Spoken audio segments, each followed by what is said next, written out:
வணக்கம் நேயர்களே. இது ஷர்மிளா டாக்கீஸ். நான் உங்கள் டாக்டர் ஷர்மிளா.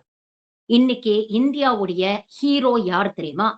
6 வயதான ஆதித்ய குமார். பீகாரை சேர்ந்த இந்த குழந்தை தான் இன்னைக்கு இந்தியால மட்டும் இல்ல, உலக அளவுல மிகப்பெரிய ஒரு ஹீரோவா பார்க்கப்படுறாரு.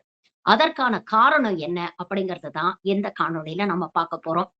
6 வயது ஆதித்யகுமார். பீகாரைச் சேர்ந்த ஒரு கூலி தொழிலாளிக்கும், ஒரு வீட்டு வேலை செய்யக்கூடிய ஒரு தம்பதியினருக்கும் பிறந்த மகன். இவர் செஞ்ச விஷயம் தான் இன்னைக்கு உலகத்தையே இவர திரும்பி பார்க்க வைத்திருக்கிறது. அப்படி என்ன செஞ்சுட்டாரு அப்படின்னு பார்த்தீங்கன்னா, ஆகஸ்ட் 15ஆம் தேதி பீகார்ல தொடர்ந்து மாணவர்கள் போராட்டம் பண்ணிட்டு இருக்கிறாங்க. அங்க நடந்த பப்ளிக் சர்வீஸ் கமிஷன் எக்ஸாம்ஸ்ல ஏகப்பட்ட குளறுபடிகள் நடந்திருக்கு. அந்த எக்ஸாம்ஸ கேன்சல் பண்ணிட்டு புதுசா எக்ஸாம் நடத்தணும் அப்படின்னு மாணவர்கள் களத்துல இறங்கி, அங்க இருக்கக்கூடிய பீகார் பிஜேபி அரசை எதிர்த்து போராட்டம் பண்ணிட்டு இருக்கிறாங்க. அங்க இருக்கக்கூடிய முதலமைச்சர் சம்ராட் சௌத்ரி தன்னுடைய பதவிய ராஜினாமா பண்ணணும் அப்படிங்கிற கோரிக்கையோடையும் போராட்டம் நடத்திட்டு இருக்காங்க. வழக்கம் போல பாஜக அரசு இந்த போராட்டத்தை எப்படி ஒடுக்கலாம்? மாணவர்களுடைய வாய்ஸ எப்படி அடக்கலாம்? அப்படிங்கிற முயற்சியில 15ஆம் தேதி மாணவர்கள் போராடக்கூடிய மாணவர்கள் மீது வாட்டர் கேனன்ஸ் பிரயோகப்படுத்துனாங்க. லாட்டி சார்ஜ் நடத்துனாங்க. அங்க கிட்டத்தட்ட ஒரு மிகப்பெரிய ஒரு கலவரம், ஒரு வன்முறை ஏற்படக்கூடிய ஒரு சூழ்நிலை இருந்தது.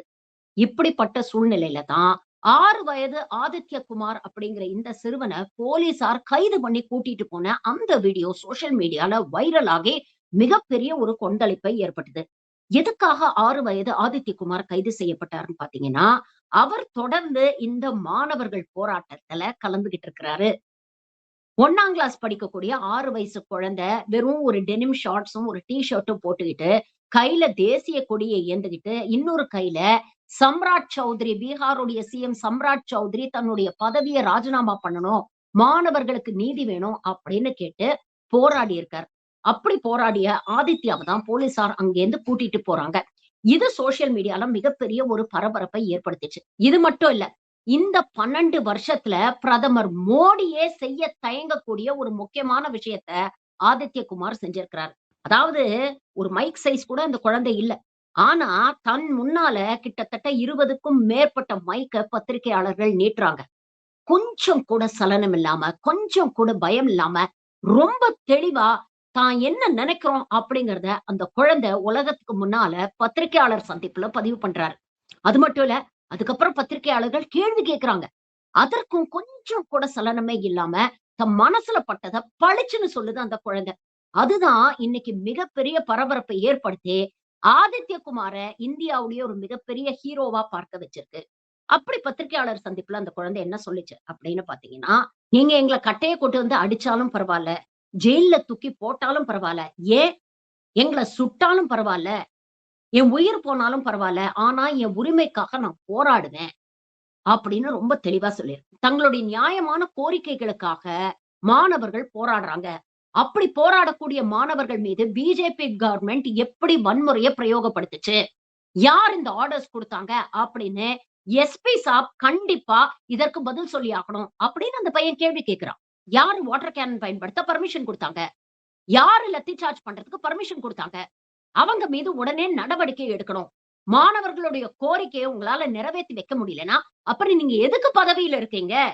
சம்ராட் சௌத்ரி தன்னுடைய சிஎம் பதவிய ராஜினாமா பண்ணணும் அப்படின்னு ரொம்ப தைரியமா கேள்வி எழுப்புறாரு அந்த குழந்தை. அது மட்டும் இல்ல. பத்திரிகையாளர்கள் அந்த குழந்தைகிட்ட ஒரு கேள்வி கேட்கிறாங்க.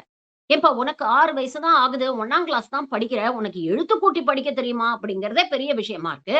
அப்படி இருக்கும்போது, பீகார் பப்ளிக் சர்வீஸ் கமிஷன் எக்ஸாம்ல குளறுபடி நடந்துருச்சு அப்படிங்கிற விஷயத்துக்காக இன்னைக்கு நீ போராட்ட களத்துக்கு வந்திருக்கியே! எதுக்காக வந்திருக்க? அப்படின்னு கேட்டதுக்கு, உடனே அந்த குழந்தை கொஞ்சம் கூட யோசிக்காம பதில் சொல்லுது. இன்னைக்கு இவங்க பாதிக்கப்படுறாங்களா? நாளைக்கு நான் வளர்ந்து பெரிய ஆளானா, நான் இதே எக்ஸாம் எழுத வந்தேன்னா, நானும் பாதிக்கப்படுவேனே!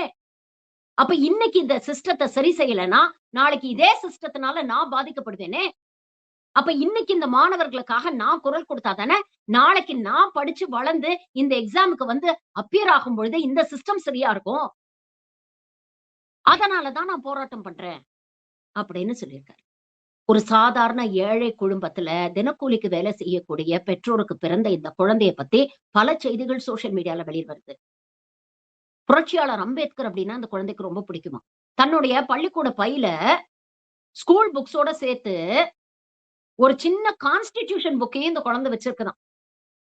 அதுல ஆல்ரெடி கிட்டத்தட்ட 60ல இருந்து 80 பக்கம் வரைக்கும் அவர் படிச்சு முடிச்சுட்டாரு அப்படின்னு அவங்களுடைய பெற்றோர் பதிவு பண்ணியிருக்கிறாங்க. அது மட்டும் இல்ல, தினமும் ஊடகங்கள்ல வரக்கூடிய செய்திகள ஃபாலோ பண்றாரு. நாட்டுல என்ன நடக்குது அப்படிங்கிறத தெரிஞ்சு வச்சுக்கிறாரு. புரியாத விஷயத்த பெற்றோர்கிட்ட கேட்டு தெரிஞ்சுக்கிறாரு. ஆசிரியர்கள் கிட்ட கேட்டு தெரிஞ்சுக்கிறாரு. இந்த வயசுலயே ஒரு சோசியல் ரெஸ்பான்சிபிலிட்டி, ஒரு சோசியல் கான்ஷியஸ்னஸ் ஒரு 6 வயசு குழந்தைக்கு இருக்கு அப்படிங்கிறத பார்த்து நெறைய பேர் ஆச்சரியப்படுறாங்க. சோசியல் மீடியால ஏகப்பட்ட பேர் இந்த குழந்தைய பாராட்டி பதிவுகள் போட்டிருக்கிறாங்க. நமக்கு இல்லாத தைரியம், ஒரு சிஸ்டத்த, ஒரு எஸ்டாப்லிஷ்மென்ட்ட எதிர்த்து கேள்வி கேட்க தைரியம் இல்லாத நம்மல்லாம் வெட்கப்பட்டு தல குனியணும். ஒரு 6 வயது குழந்தை இந்த ஒட்டுமொத்த இந்தியாவுக்கே உரிமைக்காக போராடுறதுன்னா என்ன? உரிமைக்காக குரல் கொடுக்கிறதுன்னா என்ன? அப்படிங்கிறதுக்கு ஒரு ரோல் மாடலா வந்து நின்னுருக்காங்க. அப்படிப்பட்ட இந்த குழந்தைய இன்னைக்கு இந்தியாவே கொண்டாடிட்டு இருக்கு. அப்படிப்பட்ட குழந்தைய தான் போலீசார் அரெஸ்ட் பண்ணி கொண்டு போய் போலீஸ் ஸ்டேஷன்ல கிட்டத்தட்ட 5 மணி நேரம் உட்கார வச்சிருக்கிறாங்க அப்படின்னு அந்த குழந்தையுடைய தாய் பேட்டி குடுத்திருக்கிறாங்க. போலீஸ் தரப்புல இருந்து என்ன சொல்லப்படுதுன்னு பார்த்தீங்கன்னா, நாங்க அந்த குழந்தைய அரெஸ்ட் எல்லாம் பண்ணல. போராட்டம் கொஞ்சம் வன்முறையை நோக்கி சென்று கொண்டிருந்தது. அப்ப வாட்டர் கேனன்ஸ் யூஸ் பண்ண ஆரம்பிச்சோம். லத்தி சார்ஜ் எல்லாம் பண்ண ஆரம்பிச்சோம். குழந்தைக்கு அடிபட்டுருமோ, குழந்தைக்கு ஏதாவது பாதிப்பு ஏற்பட்டுருமோ, குழந்தைய பாதுகாக்கணும் அப்படிங்கிறதுக்காக கொண்டு போய் நாங்க போலீஸ் ஸ்டேஷன்ல உட்கார வச்சோம். அப்படின்னு சொல்றாங்க. ஆனா குழந்தை தரப்புல என்ன சொல்றாங்கன்னா, 5 மணி நேரம் உட்கார வச்சுட்டு அந்த குழந்தையுடைய பெற்றோர போலீஸார் மிரட்டியிருக்காங்க. இந்த மாரி போராட்டத்துக்கெல்லாம் வந்து இந்த கவன ஈர்ப்பு வேலையெல்லாம் நீங்க செய்யக்கூடாது. ஒழுங்கு மரியாதையா குழந்தைய கூட்டிட்டு வீட்டுக்கு போங்க அப்படின்னு போலீஸார் மிரட்டினதாக குழந்தை தரப்புல இருந்து சொல்லப்படுது. எது எப்படியோ, இன்னைக்கு பல பேர் செய்ய தயங்கிய ஒரு விஷயத்தை 6 வயசு குழந்தை ரொம்ப தைரியமா செஞ்சிருக்கிறார். அது மட்டும் இல்ல, இந்த உலகத்துக்கே விஸ்வகுரு, இந்தியாவுக்கு மிகப்பெரிய ஒரு கலங்கரை விளக்கம், 56 இன்ச் மார்பு கொண்ட பிரதமர் நரேந்திர மோடி பயந்த, தயங்கி ரொம்ப சர்வசாதாரணமா நடத்திட்டு போயிருக்கு. இதுலேருந்து நமக்கு என்ன தெரியுது அப்டின்னா, உண்மைய பேசுறவங்க என்னைக்குமே எதையும் பார்த்து பயப்பட மாட்டாங்க. உரிமைக்காக பேசுறவங்க என்னைக்குமே எதையும் பார்த்து தயங்க மாட்டாங்க, பயப்பட மாட்டாங்க. மனசுல பட்டத பட்டுன்னு பளிச்சுன்னு பேசிடுவாங்க. ஆனா, இந்த ஊர ஏமாத்தணும்னு நெனைக்கிறவங்க, உருட்டுறவங்க, வட சுடுறவங்களுக்கு தான், ஐய்யய்யோ! நம்ம பிரஸ்ஸ சந்திச்சா, பிரஸ் கேள்வி கேட்டுருமே! நம்ம குட்டு வெளிப்பட்டுருமே! அப்படின்னு நெனச்சு பிரஸ்ஸ சந்திக்க பயப்படுவாங்க. 12 வருஷமா பிரதமர் நரேந்திர மோடி அதத்தான் பண்ணிட்டு இருக்கிறாரு. இதுவரைக்கும் ஒரு அன்ஸ்கிரிப்டட் பிரஸ் கான்ஃபரன்ஸ் அவர் குடுத்ததே கிடையாது. அதற்கு காரணம் மக்கள் கேள்வி கேட்பாங்க.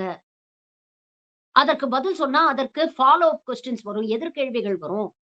அப்படி கேள்விகள் வரும்போது அந்த கேள்விகள சமாளிக்க தெரியாததுனால தான் பிரஸ் மைக்க பார்த்தோனயே, "ஓ மை காட்!" அப்படின்னு சொல்லிட்டு பயந்து ஓடிக்கிட்டு இருக்காங்க.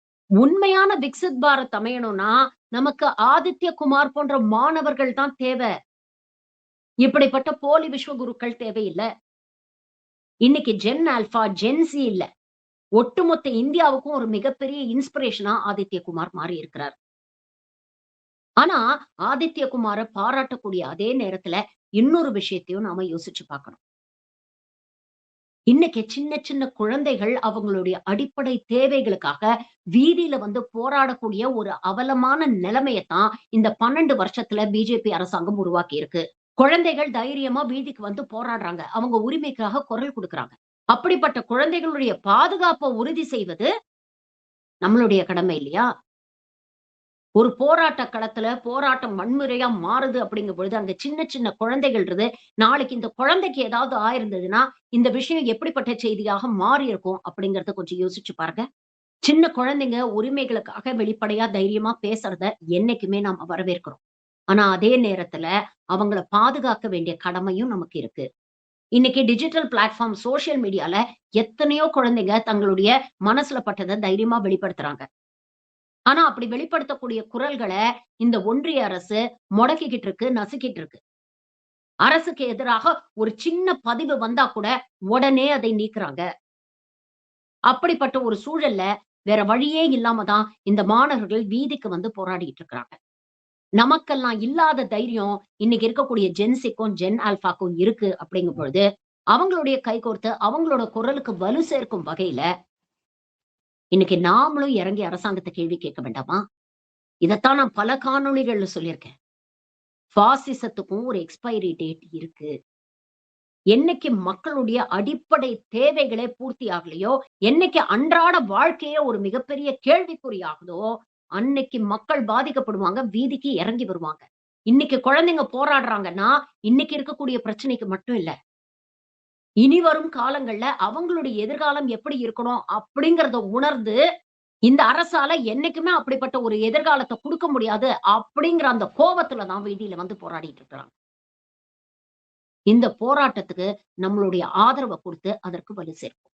உண்மையிலேயே 56 இன்ச் போலி விஸ்வகுருகளை விட 6 வயசு ஆதித்ய குமார் போன்றவர்கள் தான் இந்தியாவுக்கு தேவை. அப்பதான் உண்மையிலேயே இந்தியா விக்சித் பாரதாக மாறும். நன்றி. வணக்கம்.